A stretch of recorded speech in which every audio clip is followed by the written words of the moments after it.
ห้ามเลยมาทักเลยนี่งาชีได้ดินังเม็ดชมารีชูกันได้ไว้ตรงน่ะอันนู้นทางกันได้ป่ะไอ้หนักครั้งมันเมื่อกี้ตกเลยว่างอปก็plus minus ละต่อแล้วหาในยังไงก็มามั่งที่ยิงตัว plus ละกันมันดีเว้ยเขาจะในยังอ่ะนุ่งไอ้แต่ไม่ช่างตัวใกล้ๆเม็ดครับแกลูกแกเอามามันทัดได้บุตรบ่นี่จูบว่าหากระจายก็ไม่พอจะรักนี่ก็ได้วิ่งมันทุรบดิยังไงคนเรายิงตัวน่ะคุยยังไงนี่ป้าจะจับปีเนี่ยป่ะด็อกเตอร์จะให้ไม่ได้เนี่ยป่ะมาคุยกับใครมันเลี้ยงเด็กป้าแต่นั่นที่กันว่าแต่นี่ก็มิดอะไรดีตึ้งจังกูกี่เจอรีบป้านั่นที่มีป้าเนี่ยป้าพูดอินเจเลยอีบุมิดพูดเสียพูดเสียโอ้ยป้าป้าก็รู้มั้ยด็อกเตอร์ไลน์นี่ก็เลี้ยงจะลักษณะไหนก็ตาดูดิชุดเดียมหายาลูเรเนตไอ้ดินี่ฮิดักเช่เพราะจังหวะพี่ฮิดักนี่ไม่ใช่นะเด็กชิมิสตูปินี่ใช่จ้ะเที่ยงเด็กก็ตัวเจ้คืออันนี้ตาตัวนี้เนี่ยตั้งไม่ตั้งนี่ดรอปอมได้พวกลูกป้ากันโอเคโนจริงนี่ได้ลูกป้าดรอปอมได้ยามดรอปลูกป้ามังงะที่จริงอะมันแต่เด็กกะดีเลยน่าเนี่ยให้กันนั่งมิตรน่าสกรีนยามยังไว้เนี่ยก็ตั้งแล้วป่ะมิตรกังจันบันนี้เนี่ยดูเด็กมิดกังจันไหนมิตรกังอะไรเวลาหลักเลยมิตรจะชดอะไรกันแต่เนี่ยท่านน่าหวายที่สกรีนทอกถึงไงแต่นี่มันมีชดไกลเลยนะพี่กว่ามันไม่ชดไปเนี่ยมันนั่นมันมีชดตัวไกลกันแล้วมันตัวไกลแล้วมันเนี่ยตัวตากี่ตัวเนี่ยไอ้ไกลเลยอาชีพบุ้งมุ้งนี่เนี่ยอีกนิดปีจะอุ่นนะแต่ไม่แม่มเลยอันนั้นแค่นั้นชักเลยเฮ้ยช่างไม่ได้อยู่แล้วมิ้งยกช่างดีกว่าเมื่อราท่าให้จีนี่frameตัวกระยำจังนี่frameตัวมันจะให้ดู50% off เนี่ยลิซิงก์จำง่ะแล้วตัวก็ lens ตัวลูกลิซิงก์จำนิพานให้บ่แล้ว power ตัวก็กันโน่ตัวก็ 0.25 ตัวก็ลิซิงก์จำนี่จังนั่นสิ่งที่แต่มุสลิมตัวเนี่ยบอกว่าแต่จะ 0.25 ยามโชคพอดีนัดเด็ดเฮ้ยขนาดบุเชงยี่อะดูดิเมทัลเขาเรียกกันนู่นไม่ตัวใครๆนู่นเมทขัดดูดิน่าดีนุ่งไก่เนี่ยบริษัทสุ่มข้างว่าสุ่มลาทุกข์เนี่ยอาชีพที่ว่าชินัมบริษัทชิคุกงอกละมี110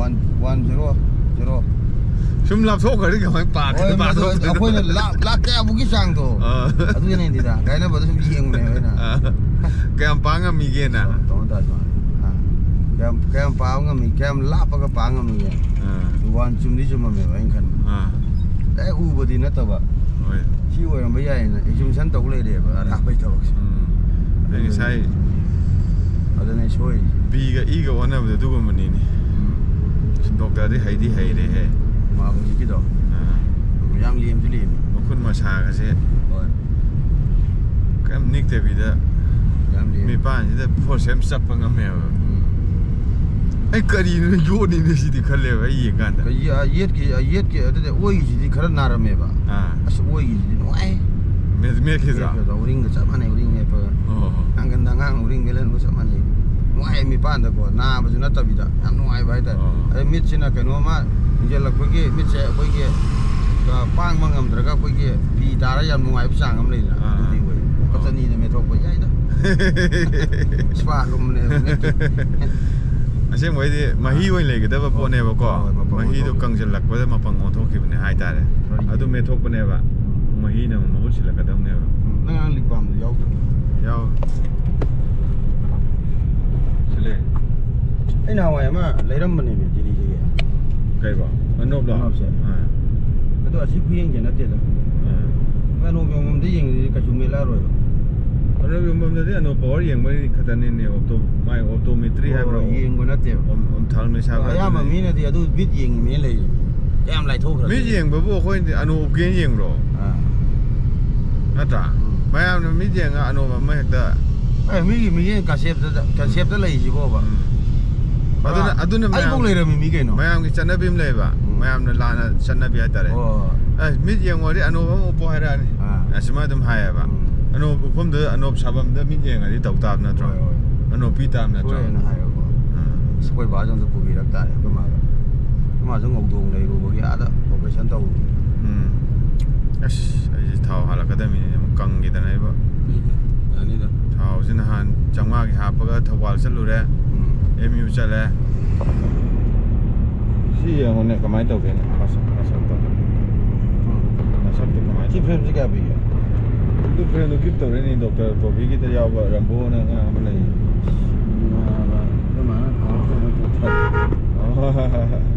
ꯑꯅꯧ ꯄꯩꯁꯛ ꯍꯣꯡꯈ꯭ꯔꯦꯅ ꯌꯦꯡꯒꯦ ꯁꯥꯟꯅꯀꯥꯟꯗ ꯌꯦꯡꯒꯦ ꯁꯣꯝ ꯅꯥꯀꯟꯗ ꯌꯦꯡꯒꯦ ꯑꯅꯧꯕ ꯏꯀꯥꯏꯔꯤꯁꯤ ꯀꯩꯅꯣ ꯃꯥꯅꯦ ꯌꯥꯔꯣꯏꯅꯦ ꯀꯩꯗꯧꯕ ꯌꯥꯗ꯭ꯔꯤ ꯁꯤ ꯅꯨꯡꯁꯥ ꯃꯉꯥꯟꯗ ꯃꯨꯕꯤꯗꯨꯅꯦꯕ ꯃꯥꯅꯦ ꯁꯤꯔꯣ 9,900 ꯆꯪꯉꯦ ꯍꯥꯏꯁꯦ ꯂꯦꯟꯁ ꯈꯛꯇꯪꯗ ꯃꯣꯏ ꯍꯧꯖꯤꯛ ꯍꯥꯏꯍꯧꯔꯤꯗꯣ ꯒ꯭ꯂꯥꯁꯇ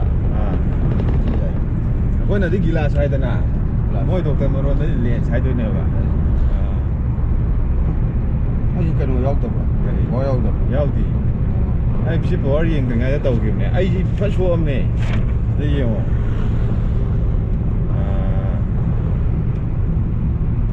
ꯀꯩ ꯍꯥꯏꯅꯣ ꯂꯦꯞꯇ 0.50 EYL into 70 degree ꯑꯩ ꯁꯣꯏꯁꯤ 0.50 0.50 ꯅꯉꯣꯟꯗ ꯍꯦꯜꯂꯤ ꯑꯩꯅ 0.25 ꯍꯣꯏ 50 70 degree ꯑꯩ ꯇꯧꯔꯤꯁꯦ ꯍꯧꯖꯤꯛ ꯑꯁꯤ ꯎꯞꯄꯒꯗꯤ ꯌꯥꯝ ꯂꯪꯕꯅꯦꯕꯀꯣ ꯂꯪꯕ ꯍꯥꯏꯗꯤ ꯌꯥꯝ ꯅꯨꯡꯉꯥꯏꯕꯅꯦ ꯃꯌꯦꯛꯇꯣ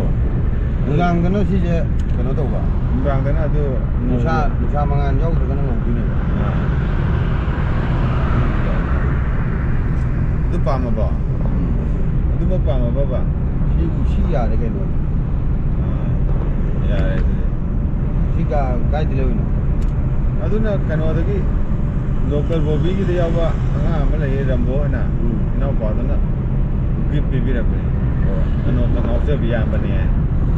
ꯃꯥꯁꯨ ꯀꯩꯅꯣ ꯇꯧꯕ ꯑꯗꯨꯗ ꯂꯩꯕ ꯍꯣꯁꯄꯤꯇꯥꯜꯗ ꯀꯨꯏꯔꯦ ꯃꯣꯏ ꯂꯩꯔꯛꯏꯁꯦ ꯑꯅꯣꯞꯀꯤ ꯗꯤꯄꯥꯔꯠꯃꯦꯟꯗ ꯈꯣꯡꯕꯥ ꯁꯥꯏꯗꯦꯛꯀꯤꯁꯤ ꯁꯥꯏꯅꯤꯡꯕ ꯂꯩꯌꯦ ꯁꯤꯗꯒꯤ ꯄꯩꯁꯥ ꯂꯧꯊꯣꯛꯑꯣ ꯑꯗꯣ ꯑꯩ ꯄꯩꯁꯥ ꯌꯥꯎꯔꯤꯌꯦ ꯀꯔꯤ ꯄꯩꯁꯥ ꯁꯣꯏꯕ ꯌꯥꯎꯔꯤ ꯈꯣꯡꯕꯥꯒꯤꯗ ꯑꯁꯣꯏꯕ ꯌꯥꯎꯕꯅꯦ ꯍꯥꯏꯕꯅꯤꯅꯦ ꯌꯥꯎꯔꯤ ꯃꯥꯒꯨꯝ ꯄꯨꯔꯒ ꯑꯗꯨꯝ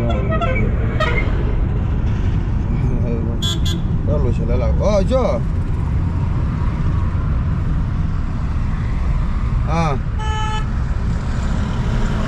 ꯑꯣꯛꯁꯟ ꯃꯆꯥ ꯌꯥꯕꯗꯤ ꯌꯥꯏꯌꯦ ꯀꯌꯥ ꯄꯤꯒꯦꯖꯣ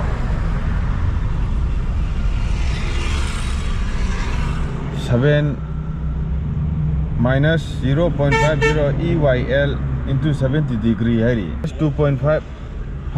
minus 2.5 minus 2.5 exist 90 aduga BC DVA 6/6 N6 33 9 tawre sar thigi je sima je left ka right ka cham nate exist left na 80 oye aduga right na 90 han show ene ma sai tawdana mai se left ka right ka se manadri mix se hello oye Hadi. Orang dah.